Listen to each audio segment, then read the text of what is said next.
दोस्तों नमस्कार, स्वागत है आपका नर्सिंग किट यूट्यूब चैनल पे। और दोस्तों आज इस वीडियो में हम पढ़ने जा रहे हैं जो सेल की पिछली वीडियो अपन ने बनाई थी, जिसमें सेल का इंट्रोडक्शन और इसके अलावा सेल मेम्ब्रेन को कंप्लीट अपन ने वहाँ पे समझ लिया था। और आज इस वीडियो में पढ़ने वाले हैं साइटोप्लाज्म के बारे में, जो कि स्ट्रक्चर ऑफ सेल का दूसरा टॉपिक है। और इसके बाद में एक और टॉपिक बच जाएगा न्यूक्लियस, जो कि केंद्रक है। तो चलिए साइटोप्लाज्म का जो टॉपिक है उसको अपन कंटिन्यू करते हैं। देखिए, क्लास को स्टार्ट करने से पहले एक मोटिवेशनल लाइन है जो कि आपके लिए स्पेशल है। जब भी पढ़ाई करने के लिए बैठें तो दोस्तों यही सोचना है आपको कि आखिरी बार पढ़ रहा हूँ, कल मेरा एग्ज़ाम है। देखिए, यकीनन इस सोच के साथ अगर आप तैयारी करेंगे तो दोस्तों आपकी जो तैयारी है वो एक अलग ही लेवल की होगी और आप जल्दी से जल्दी बहुत ही बड़े से बड़ा एग्ज़ाम आसानी से पास कर लेंगे। चलिए आज का जो टॉपिक अपना शुरू करते हैं। देखिए, साइटोप्लाज्म इंट्रोडक्शन की बात करते हैं। Fluid present inside the cell. Cytoplasm क्या होता है? एक तरीके का फ्लूइड होता है और जो कि सेल के अंदर की तरफ प्रेजेंट होता है। चलिए next, it contain clear liquid portion called cytosol. देखिए, इसके अंदर क्या होता है, एक लिक्विड पोर्शन होता है और जो बिल्कुल क्लियर होता है, बिल्कुल साफ होता है, उस चीज़ को क्या कहा जाता है? साइटोसोल कहा जाता है। मतलब साइटोप्लाज्म के अंदर जो क्लियर लिक्विड पोर्शन होता है, जो क्लियर लिक्विड फ्लूइड होता है, उसको साइटोसोल कहा जाता है। Which contain protein, carbohydrate, lipid and electrolyte. और ये सब चीज़ें क्या रखता है? प्रोटीन रखता है, कार्बोहाइड्रेट, लिपिड और इलेक्ट्रोलाइट रखता है। ये चारों चीज़ रखता है cytosol. Next, many organelles are present in cytoplasm. इसका मतलब है जो साइटोप्लाज्म है इसके अंदर बहुत सारे ऑर्गेनेल्स हैं जो कि सेल के होते हैं, वो इसके अंदर प्रेजेंट होते हैं। क्योंकि ये एक तरीका का फ्लूइड है और फ्लूइड में आप सभी को पता होगा कि बिल्कुल भी कोई चीज़ का दबाव नहीं होता है, तो यहाँ पे जो इंजरी या डैमेज होने के कोई भी चांस नहीं है। नेक्स्ट बढ़ते हैं, सेल ऑर्गेनेल्स। कौन कौन से सेल ऑर्गेनेल्स हैं जो कि साइटोप्लाज्म के अंदर पाए जाते हैं? तो देखिए, इट कंटेन वेरियस स्ट्रक्चर। ये बहुत सारी स्ट्रक्चर रखता है। देखिए, ER मतलब एंडोप्लाज्मिक रेटिक्यूलम, नेक्स्ट है ribosome, next mitochondria, next Golgi complex. यहाँ चार मैंने एग्जांपल के तौर पे आपको बताएं, ER endoplasmic reticulum, ribosome, mitochondria, Golgi complex. इसके अलावा भी बहुत सारे होते हैं, माइक्रोस्केलेटन होता है और साइटोस्केलेटन ये भी बोलते हैं उसको। इसके अलावा लाइसोसोम होता है, और भी बहुत सारे एग्जाम्पल हैं। नेक्स्ट बढ़ते हैं, अपन सेल ऑर्गेनल्स की अपन स्टडी करते हैं। Cytosol also contain cytoskeleton. देखिए, साइटोसोल के अंदर एक और स्ट्रक्चर होती है, उसका नाम होता है साइटोस्केलेटन। और ये आपको अच्छे से याद होना चाहिए। कल भी मैंने यही चीज़ आपको बताई थी कि साइटोस्केलेटन आपको अच्छे से पता होना चाहिए। देखिए, साइटोस्केलेटन है वो किस चीज़ से मिलकर बना हुआ होता है? माइक्रोट्यूब्यूल से, माइक्रोफिलामेंट से और इंटरमीडिएट फिलामेंट। मतलब 3 प्रकार की चीज़ें हैं, 3 प्रकार का कंटेंट है। ये सारी चीज़ें जुड़ करके साइटोस्केलेटन बनाता है। और साइटोस्केलेटन कहाँ प्रेजेंट होता है? साइटोसोल के अंदर प्रेजेंट होता है। नेक्स्ट, अब एक एक ऑर्गेनल्स की अपन यहाँ पे बात करते हैं। फर्स्ट है दोस्तों एंडोप्लाज्मिक रेटिक्यूलम। देखिए, it is made up of tubules and microsomal vesicles. Endoplasmic reticulum है वो 2 कंटेंट से मिलकर बना होता है, ट्यूब्यूल्स से और इसके अलावा माइक्रोसोमल वेसिकल्स से। इन 2 स्ट्रक्चर से मिलकर बना होता है ER। Next, form interconnected network link between organelles and cell membrane. देखिए, जो सेल मेम्ब्रेन है और जो ऑर्गेनेल्स हैं उन दोनों के बीच में एक ऐसा नेटवर्क बनाता है, इंटरकनेक्ट करता है, जिससे वो इधर उधर नहीं हो सके, उनकी जो शेप है वो बिल्कुल प्रॉपर वहीं पे ही रहे। तो ER क्या काम करता है? इंटरकनेक्टेड नेटवर्क लिंक बनाता है किन किन चीज़ों के बीच में? ऑर्गेनेल्स और सेल मेम्ब्रेन के बीच में। नेक्स्ट, टाइप ऑफ ER जो एंडोप्लाज्मिक रेटिकुलम है, इसके 2 टाइप होते हैं, स्मूथ ER और रफ ER। देखिए, रफ ER होता है, इसको ग्रेन्युलर राइबोसोम भी कहा जाता है क्योंकि इसके अंदर ग्रेन्यूल्स प्रेजेंट होते हैं। नाम से क्लियर हो रहा होगा, ग्रेन्युलर मतलब इसके अंदर ग्रेन्यूल्स प्रेजेंट होते हैं, इसको ग्रेन्युलर राइबोसोम भी कहा जाता है। नेक्स्ट, रफ ER है मतलब रफ इसकी अपीयरेंस होने वाली है। नेक्स्ट, अब बात करते हैं अपन स्मूथ ER की। तो स्मूथ ER क्या बोलते हैं? एग्रेन्युलर ER बोलते हैं। मतलब इसके अंदर ग्रेन्यूल्स नहीं प्रेजेंट होते हैं। इसकी अपीयरेंस कैसी आएगी? नाम है स्मूथ, तो स्मूथ ही अपीयरेंस होने वाली है। नेक्स्ट, इन दोनों का एक अलग नाम रखा गया है। रफ ER को क्या दूसरा नाम बोलते हैं? ग्रेन्युलर ER बोलते हैं। और स्मूथ ER को क्या बोलते हैं? ट्यूबुलर ER बोलते हैं, ट्यूबुलर एंडोप्लाज्मिक रेटिक्यूलम। नेक्स्ट, जो रफ ER होता है इसका क्या काम होता है? सिंथेसिस ऑफ प्रोटीन का सिंथेसिस, प्रोटीन का बनाने का काम होता है। नेक्स्ट दोस्तों, स्मूथ ER होता है, इसका क्या काम होता है? लिपिड, स्टीरॉयड, कोलेस्ट्रॉल और कार्बोहाइड्रेट, इन सब चीज़ों का सिंथेसिस करना होता है। अब बात करते हैं नेक्स्ट स्ट्रक्चर की, गोल्जी अपरेटस। दोस्तों इसके दो नाम और बताए गए हैं, गोल्जी बॉडी या फिर गोल्जी कॉम्प्लेक्स, एक ही वर्ड है, बस अलग अलग वेरिएशन पे यहाँ पे इसका है। गोल्जी अपरेटस कह दो, चाहे गोल्जी बॉडी या फिर Golgi complex. Next, present in all cell except RBC, मतलब कि हर एक टाइप की सेल के अंदर होता है, बट जो आरबीसी जो रेड ब्लड सेल होती हैं इसके अंदर गोल्जी अपरेटस प्रेजेंट नहीं होता है। नेक्स्ट, इसकी सिचुएशन कहाँ होती है, सेल के अंदर कहाँ होता है, नियर द न्यूक्लियस, जहाँ बीच में जो न्यूक्लियस केंद्रक होता है उसके जस्ट पास में होता है Golgi apparatus. Next, Golgi apparatus के दो सिरे होते हैं, दो एंड होते हैं, एक सिरे को बोलते हैं सिस और एक को बोलते हैं ट्रांसफेस। तो सिस होता है वो तो एंडोप्लाज्मिक रेटिकुलम के पास होता है और ट्रांस होता है वो सेल मेम्ब्रेन के पास होता है।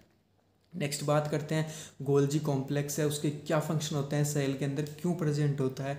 तो देखिए इसके जो फंक्शन है वो है processing and delivery of substance, जो भी सब्सटेंस उसकी प्रोसेसिंग करना, डिलीवरी करना। इसके अलावा एक पोस्ट ऑफिस की तरह दोस्तों काम करता है। अब देखिए पोस्ट ऑफिस का क्या होता है, एक मैटर को दूसरी जगह पे पहुंचाना, सेम यही का ये काम करता है। ये करता है जो मटेरियल होता है सेकेंडरी ग्रेन्यूल्स का या फिर सिक्रेटरी वेस्क्यूल का, उसको ये लेता है और डिस्पैच करता है कहाँ पे, सेल या सेल के अदर पार्ट के अंदर।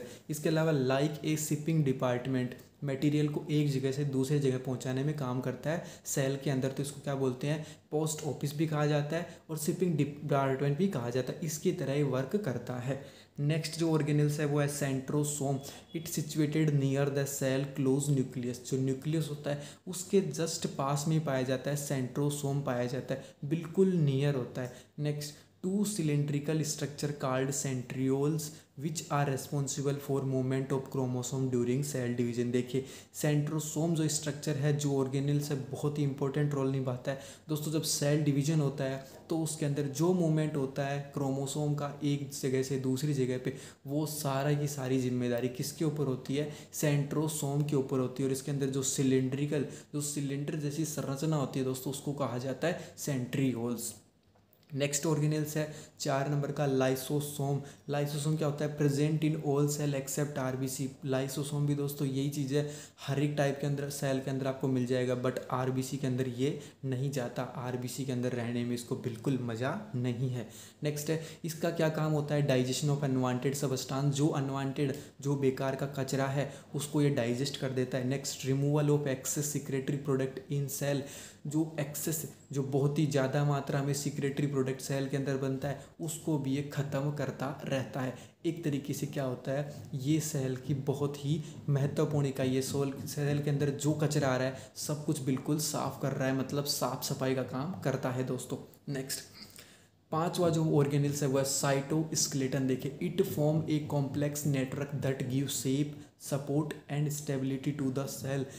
दोस्तों मैं बोलूँगा आपको साइटोस्केलेटन है, यही तो ज़िंदगी है सेल की, यही तो सेल के लिए कॉम्प्लेक्स नेटवर्क बनाता है और सेल को क्या करता है, एक आकृति देता है, एक संरचना देता है, एक स्थिरता देता है, ये सारी चीज़ें देता है साइटोस्केलेटन सेल को। मतलब सेल को एक बढ़िया सी डिज़ाइन प्रोवाइड करवाता है, क्या देता है, cytoskeleton. Next, essential for cellular movement and response of the cell to external stimuli, मतलब कि जो सेल के अंदर जो मूवमेंट हो रहे हैं इन सब चीज़ों के लिए रेस्पॉन्स करता है, कौन करता है, साइटोस्केलेटन रेस्पॉन्स करता है। नेक्स्ट बात करते हैं इसके अंदर क्या होता है, साइटोस्केलेटन के अंदर 3 मेजर प्रोटीन होती हैं दोस्तों। कितनी मेजर प्रोटीन होती हैं, 3 मेजर प्रोटीन होती हैं। नाम है पहले का माइक्रोट्यूब्यूल्स, नेक्स्ट है इंटरमीडिएट फिलामेंट और लास्ट है माइक्रोफिलामेंट। 3 प्रकार की मेजर प्रोटीन हो गई, माइक्रोट्यूब्यूल्स, इंटरमीडिएट फिलामेंट और माइक्रोफिलामेंट। बढ़ते हैं नेक्स्ट ऑर्गेनेल की तरफ। तो नेक्स्ट है माइटोकॉन्ड्रिया। नाम सब जानते हैं, माइटोकॉन्ड्रिया का पावर हाउस होता है, मतलब बिजली का पूरा घर होता है, कंप्लीट एनर्जी फुल होता है, power generating unit of the cell. एक ये बहुत ही इंपॉर्टेंट लाइन है, आपको पता होना चाहिए। माइटोकॉन्ड्रिया को क्या कहा जाता है, सेल का पावर हाउस भी कहा जाता है। अपने गांव का पावर हाउस बिजली देता है और दोस्तों माइटोकॉन्ड्रिया का पावर हाउस, सॉरी सेल का माइटोकॉन्ड्रिया जो ये पावर हाउस है ये सेल को एनर्जी देता है। नेक्स्ट बढ़ते हैं, consist of 2 layer of membrane. इसके अंदर क्या होता है दोस्तों, 2 लेयर होती हैं, 2 लेयरों के ऊपर से घिरा होता है। अब इसके अंदर क्या क्या चीज़ें होती हैं, क्या क्या कंटेन होता है, इट कंटेन, इसके अंदर एंजाइम्स होते हैं, कैल्शियम होता है, ग्लाइकोजन होता है, राइबो न्यूक्लिक एसिड, RNA और डीऑक्सीराइबोन्यूक्लिक एसिड डीएनए और आरएनए, एंजाइम, कैल्शियम, ग्लाइकोजेंस, ऐसी सारी चीज़ें रखता है माइटोकॉन्ड्रिया। और ये सारी चीज़ें क्या काम आती हैं?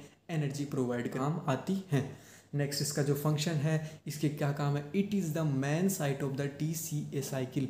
जो TCA साइकिल होता है एक सेल के अंदर एक महत्वपूर्ण साइकिल होता है जो कि सेल को एनर्जी प्रोवाइड करवाता है, और उसके लिए सबसे मेन साइट होती है। कौन साइट होती है? माइटोकॉन्ड्रिया सबसे मेन साइट होती है। Next, release of energy from ATP and GTP, guanosine triphosphate, इन सब चीज़ों का फॉर्मेशन भी, इन सब चीज़ों से भी क्या करता है? एनर्जी का फॉर्मेशन करता है।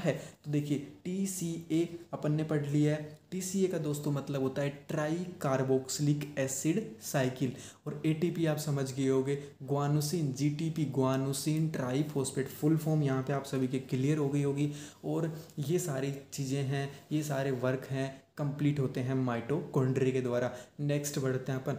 नेक्स्ट देखिए दोस्तों, अब सेल का एक डायग्राम आपके लिए लेके आया हो, एक चित्र, आपको आसानी से समझ में आ जाएगा।